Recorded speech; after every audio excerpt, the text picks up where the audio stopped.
On May 10, 2007, a Chinese American named Chi Mak was convicted by the California federal court for collecting sensitive U.S. military technical information for the Communist Party. Chi Mak was one of the engineers of a company called Power Paragon, which is a contractor for the U.S. Department of Defense.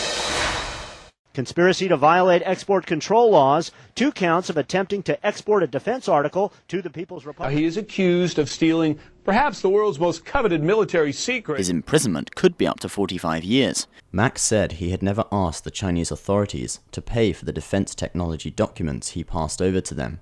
He argued that the sole purpose he gave the communist regime sensitive information was to help China. People like Chi Mak work voluntarily as a spy for China. They may not get much compensation for what they do.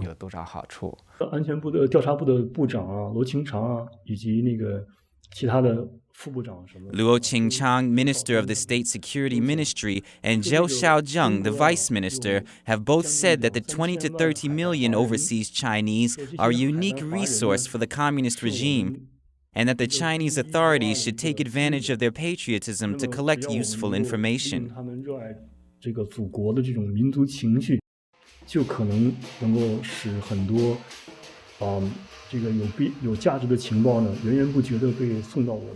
Chi Mak's espionage case has attracted quite a lot of media attention, but his is not the only case. Over the past 2 years, the FBI has arrested around 30 Chinese-born Americans who have been involved in stealing secret information on U.S. technology. Fox News Channel reported that there were more than 400 similar cases currently being investigated by the FBI. Spies are from all walks of life. They can include illegal immigrants, students studying abroad, and employees of Western governments. They are the most likely to be approached by Chinese authorities to act as ad hoc spies.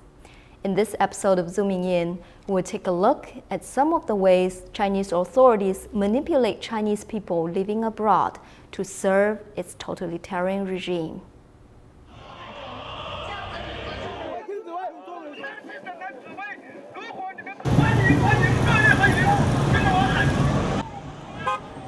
This scene, splashed with red, with Communist Party songs being loudly chanted in the background, marks the welcoming for Chinese officials when they pay visit to foreign countries.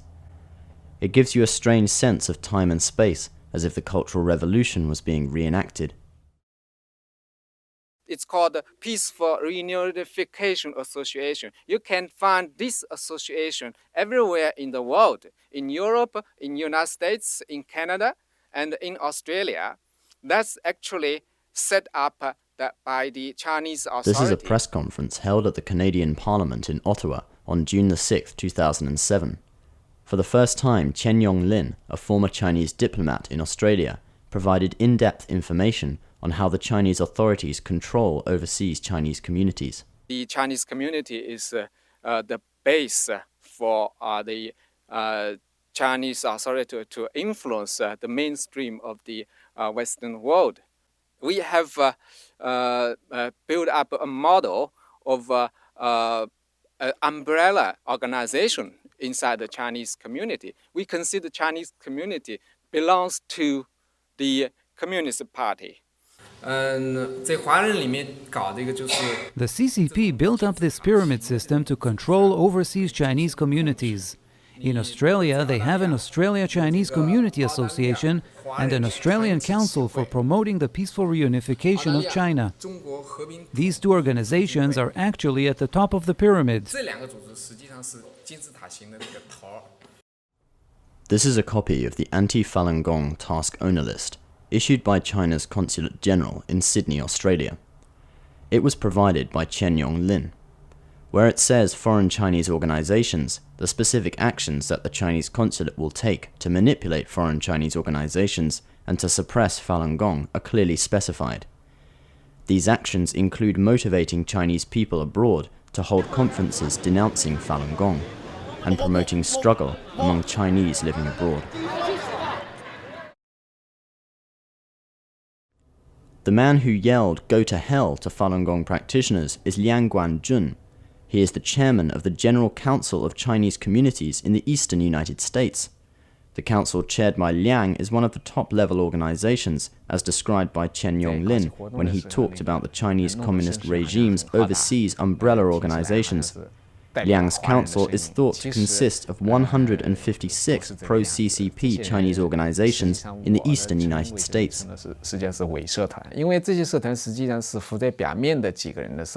When they hold an activity, it looks like their opinions represent those of all Chinese people. But it's not true.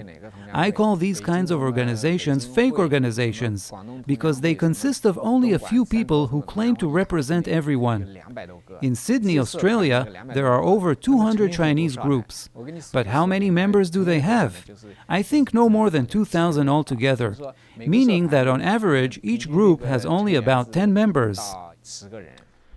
After the Communist Party began to suppress Falun Gong in 1999, the president of the Chinese Association took every effort to harass Falun Gong practitioners in Chinatown. He even beat people in public. Thus, he was charged with third-degree assault. However, the Communist Party is very satisfied with his behavior, and consequently, he got many benefits from that. He was even received by the high-ranking CCP officer Tang Jiaxuan in Ziguange, Zhongnanhai. The CCP invite people like Liang to China's National Day celebration ceremony and invite them to tour around China. Wherever they go, they are received by provincial governors and other officials. They are given good food and stay in 5-star hotels and don't need to pay a penny. All this makes them feel dignified and important. Some of them are businessmen. In this case, they are given special business privileges, so they get money and renown.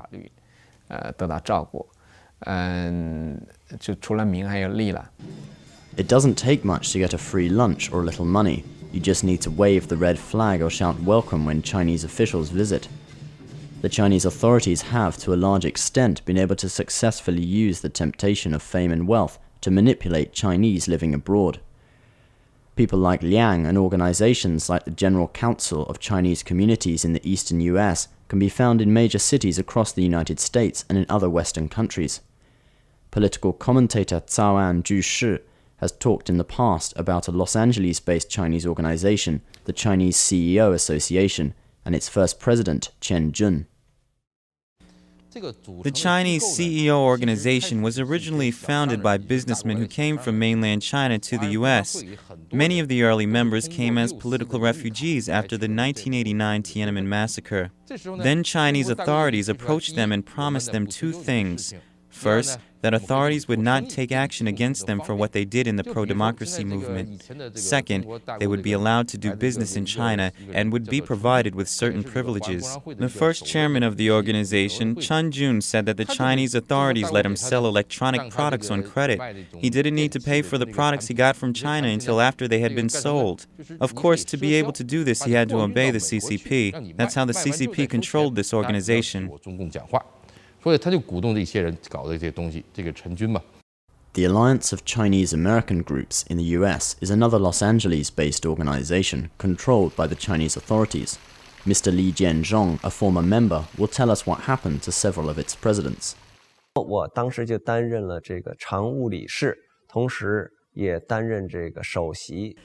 that time, I was the acting director and the first student representative of the Alliance. The chairman of the Alliance was Xiong Dilong. Many people knew him because he was the first well-known leader in the overseas Chinese community. Now he's on the FBI's wanted list and has escaped back to mainland China. And the vice chairman at the time was Liang Guanjun. He was also wanted by the FBI and has escaped to China.